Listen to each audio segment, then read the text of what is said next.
Hello, this is Bob Carson of Carson's Corner Radio Show, and you are listening to the Missing and Abducted Radio Show, which raises awareness to missing persons, parental and stranger abductions, human trafficking cases, and giving left-behind parents of parental and stranger abductions and human trafficking the opportunity to explain their stories to the general public and their journey to find their abducted children. Hey everybody, this is the webmaster of Speak Your Mind Radio and host of the Missing and Abducted Radio Show on YouTube and Facebook. Justin Harvey has always been a great friend to me, a longtime supporter and advocate for the missing and abducted, who works very hard with raising awareness and continues to inspire many people as he has overcome this cerebral palsy by hosting this show, writing a book, training under the legendary Grandmaster Frank Dukes, and becoming West Virginia's first ever undefeated pro wrestling champion. The Justin Harvey Show is endorsed by some of the biggest names in the world of martial arts and entertainment, like Frank Dukes, inspiration for the movie Bloodsport, and Kumite champion Muhammad Kisi, actor who played Tong Po in the movie Kickboxer, and Tony Luke Jr., actor, entrepreneur, and martial artist. So I urge you to follow and subscribe to the hottest internationally known podcast around the world by going to facebook.com, The Justin Harvey Show, where you can like his Facebook page, receive a free copy of My CP Prison, written by Justin himself, for liking the page, and as an added bonus, when you subscribe to his YouTube channel, you will receive Justin's cover version of Fight to Survive from Bloodsport's original version of Fight to Survive by Paul Herzog.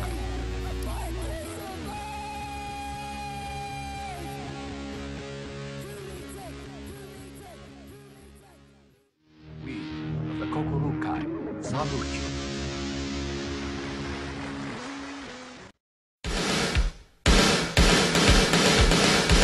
Hi, my name is Frank Dukes. Some of you might recognize my name from the movie Bloodsport. Jean-Claude Van Damme portrays me in the movie. Well, I want to introduce you to a real champ, a real kumite fighter in his own right, Justin Ray Harvey. Enjoy the show. Won't be disappointed.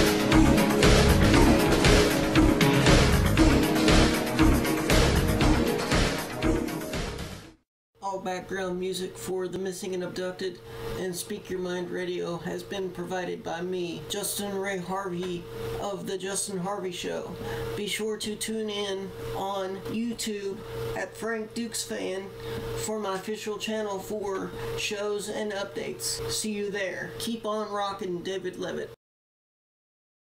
Welcome to another edition of The Missing and Abducted, and before we start in with our interview for today, I want to let you know that that 5-day-old baby in Caden Powell has been found safe.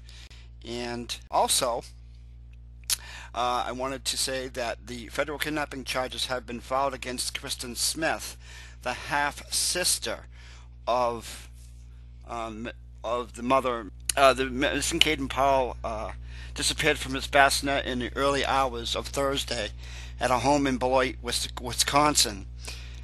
40 members of federal, state, and local law enforcement agencies joined a search for missing Caden, who believed to have been snatched from his crib. They questioned a number of people, including Miss Powell, 18, and Caden's father, Bruce Powell, 23, Miss Powell's brother, and Caden's great-grandmother, all of whom were in the house when the baby was discovered missing. And Kristen Smith is the one that was arrested in West Branch on fraud charges after a warrant was put out for her arrest in Texas.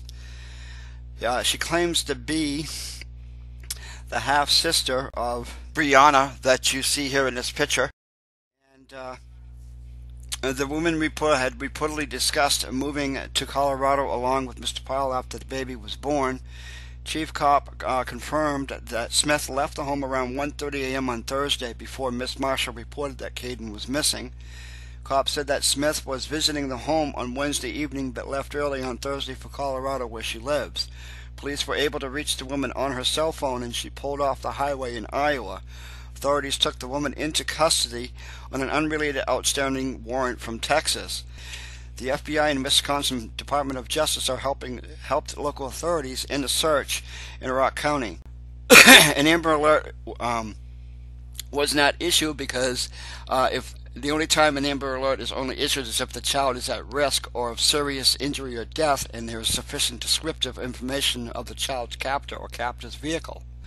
Authorities said the 6-pound, 20-inch newborn was found Friday at 10:15 a.m. near a gas station a half a mile from where his aunt was taken into custody in West Branch near Cedar Rapids, Iowa, after leaving the Blight home in the middle of the night early Thursday.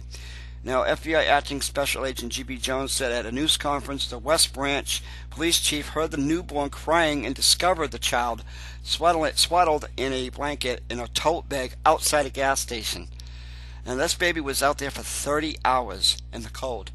Amazing that it survived. Good Lord was with and watching out for that baby. And Caden's parents spoke out this weekend about the terrifying ordeal. And here is the full interview, and then we'll go into our second interview of the mother of missing Jessie Foster, who's a victim of human trafficking, and also is going to be joining us later on because there's an event starting on the 16th of February where there's going to be a new search done for Jessie in the area of Las Vegas, Nevada, where she was last seen and went missing.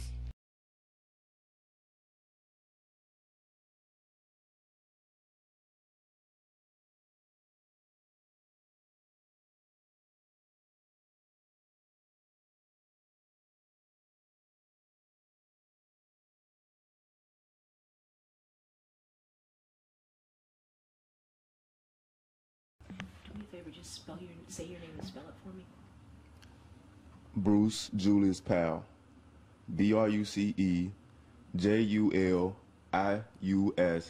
POWELL. Okay. Marshall. BRIANNAMARSHALL. Hey, you guys, y'all could, you can look at her. Okay. You don't have to worry about the mic, it'll pick up. Oh, right. Yeah. So, what are the past 24 hours, 48 hours been like for both of you? To be honest with you, it felt like hell. That was the worst 24 hours of my life, being without my son. I can't imagine. I think all the agency that was in the investigation that was looking for my son, I thank them all. I'm grateful for all this. What's it been like for you the past few hours, few days? It's sickening. I barely could walk, breathe. It was like my life just was ripped out of me. I'm just happy he's home and healthy. A lot of kisses, I'm sure. A lot of kisses, hugs. I didn't let him go. When I got to the hospital, I just grabbed him. I didn't want to share him with nobody. He was happy, he was healthy, he was smiling. I'm just thankful. How worried, I mean, a new mother, how worried, how scared, just what would your heart miss? What was it like without him? It was, I can't describe it, but I was just worried about him eating, where he was. Was he okay?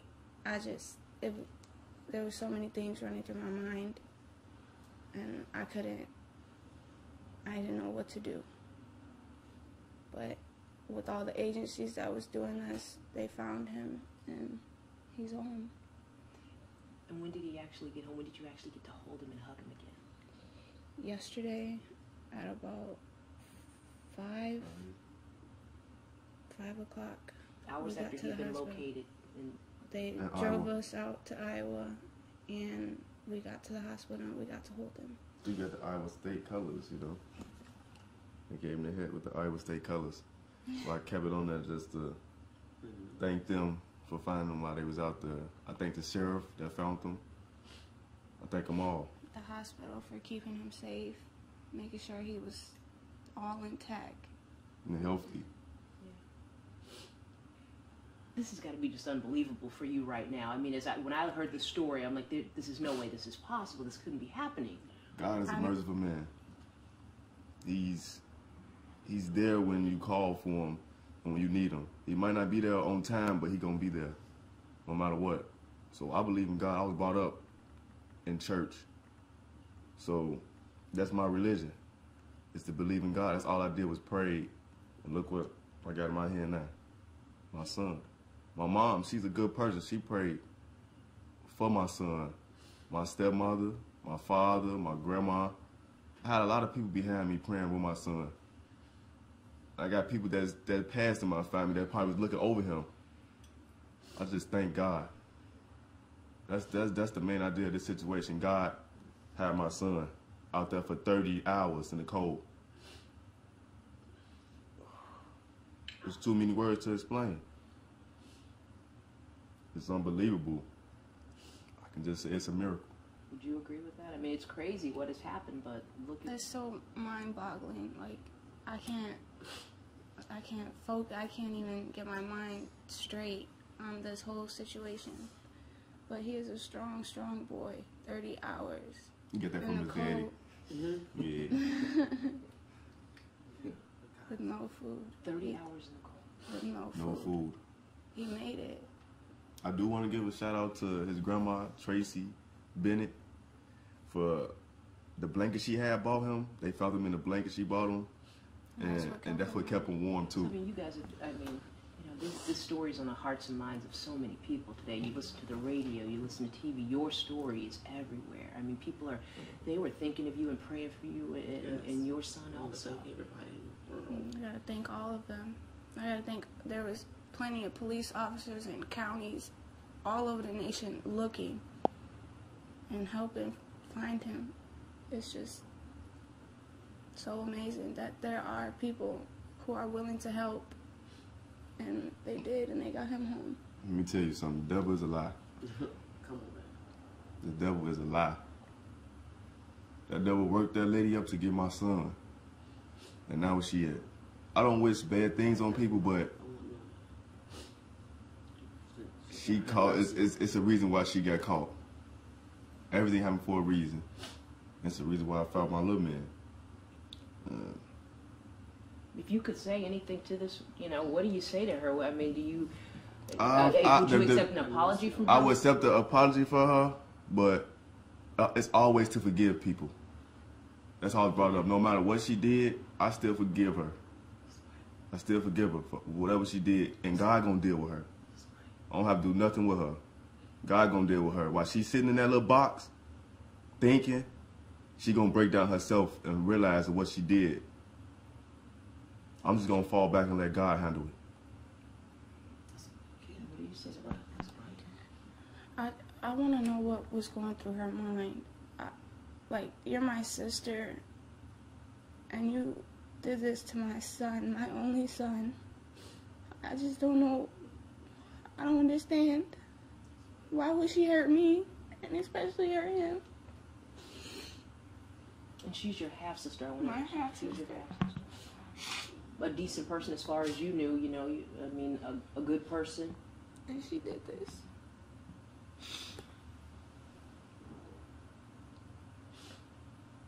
She may have wanted a baby so bad, but she didn't have to take yours. That's right. She didn't have to. Exactly. Has she tried to reach out to you, apologize? Has she said anything to you? Contact? Has she offered anything? FBI wouldn't even let her get touched. We can't even. That's in their hands. Some stuff they won't even let us know because it's secret. I just thank God. I thank everybody for their prayers and all their handouts. I just thankful for the help that we have got. They weren't going to give up. No, they wasn't going to give up. That's what I'm thankful for. And I'm thankful for the Channel 5 News coming through and interviewing us and hearing our story. I thank y'all. God is good all the time. Yes, he is. When you take me back when you got that call and they found him in Iowa. I mean, what was it like? I mean, when they're like, we have him. He's in Iowa. I felt like I got the plan.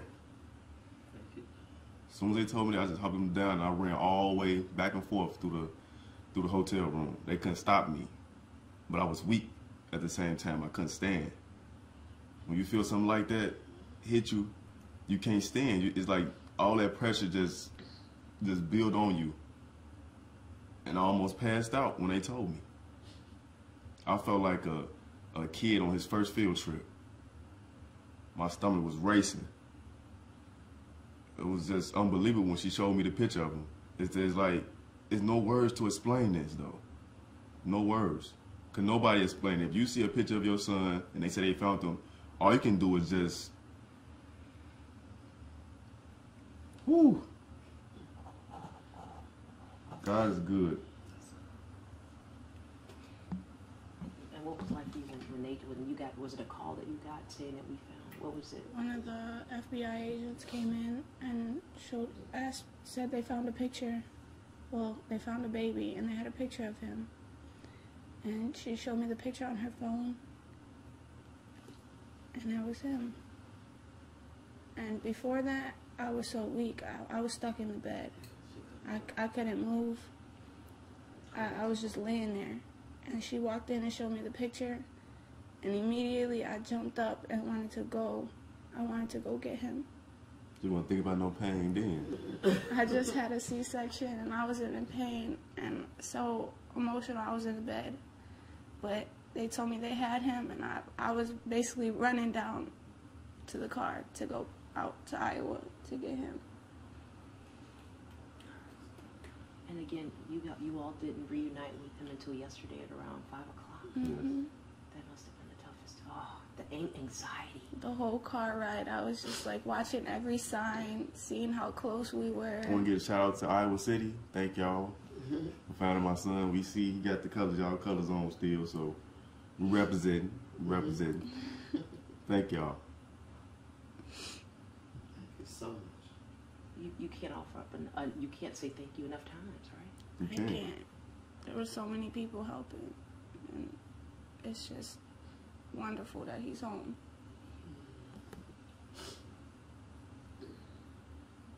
And people who are parents, whether you're a parent or not a parent, I mean, everybody can feel your story, you know, because he's a little boy, a helpless life. He was 5 days old. 5. He was 5 days old when this happened? Yes. 5 days old. You just got him. I just had him, and then he just got snatched away from me. It was just, I couldn't, it's so much, I just can't explain. A child is innocent. Who would do that something to a baby that's innocent? Kids are innocent. If you touch a baby, it gotta be something really wrong with you for you to harm a kid. Something mentally is wrong with you in your head for you to harm a baby. So whatever justice she get, may God be with her. Because I don't wish that on no person to be locked up, but she deserves what she got. That's basically all I can say right now. I'm just thanking God for my son. And he's fine. She didn't harm him in any way. He's all good. Everything checked out. He's perfect. She thought she was gonna keep my little boy, but I don't know how far she thought she was gonna get. Oh my God. Jesus. God slowed that truck down. She was in Colorado at the time? No, she was on her way to try to get there. She got to go through Iowa to get to Colorado. Okay. And just to be sure I have the story correct, you all were sleeping. Yes. And you woke up. I woke up, and I seen clothes hanging over the side of the bassinet, and I jumped up because I didn't want them to fall on his face, and I touched the blanket, and he was gone. And I ran through the house, and I asked my grandmother, did she have him? And she said no. And I was looking, and he was nowhere. Imagine me waking up and hearing this. I had to shake him and wake him up. It's like I was sleep drunk. I was falling over the bed. I couldn't even like stand up. It was like too good to be true. I thought somebody was playing a prank on me or something. But come to find out, her sister was gone, my baby was gone. So I put 2 and 2 together, and the police hopped right on her sister, right on her. They put her as a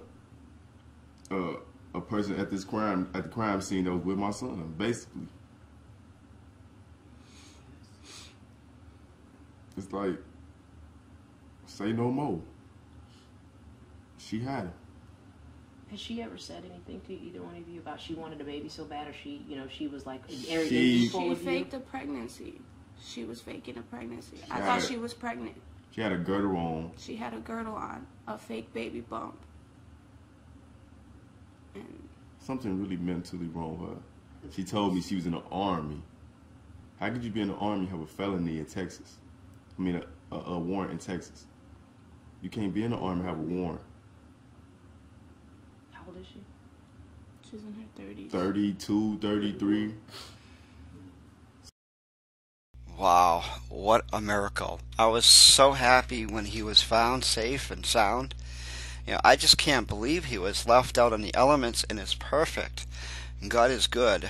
God had his hands and the angels around that baby. He is a strong little man.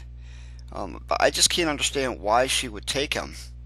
Being part of the family there'd be no way that she could raise him as her own. She must have had another plan, perhaps to give him up for adoption for money. There's no other reason I can think of. I believe she meant to sell him.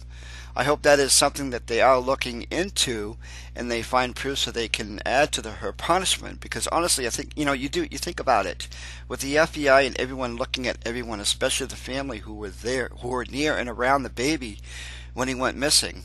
There's no way she could have wanted to just keep him and raise him. That, or she was so stupid that she didn't bother to think of the long term. But no, I say she was telling him. I believe that's what happened. Well, thank God that she was caught, and the police acting so fast on this and finding the baby within 48 hours. That was just amazing. So now we're going to go ahead and go into a quick commercial break, and then we'll be going into the interview that took place back in April of 2012 with the mother of Jessica Foster, Glendine Grant, her daughter that's been missing from home in North Las Vegas, and a victim of human trafficking. There's going to be an event that's happening on February 16th until February 24th. A team is going to be going to Las Vegas to search for answers, and if God willing, to find and bring Jesse home. You can also help with the search to bring Jesse Foster home by donating, and it's on our website at SYMradio.com, and just look for Jesse Foster, victim of human trafficking story, and you can donate. If you can't donate, please share this with others who maybe can. So Glendine Grant will be joining us later on in the show, but first we're going to have this commercial break and then the interview from back in April of 2012.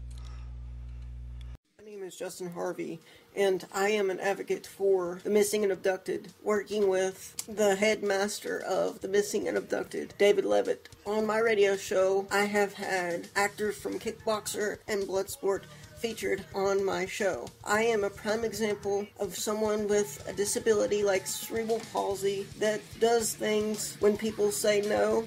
I say yes, I can, and go out and do it. I have been a longtime supporter and head worker of the missing and abducted, so without further ado, David Levitt, take it away. Thank you very much, Justin Harvey. You work very hard with the missing and abducted to help raise awareness to missing persons, parental stranger abductions, human trafficking cases, and giving left-behind parents of parental and stranger abductions and human trafficking the opportunity to explain their stories to the general public and their journey to find their abducted children. And people, be sure to listen to the Justin Harvey Show on YouTube and on our Facebook page at The Missing and Abducted.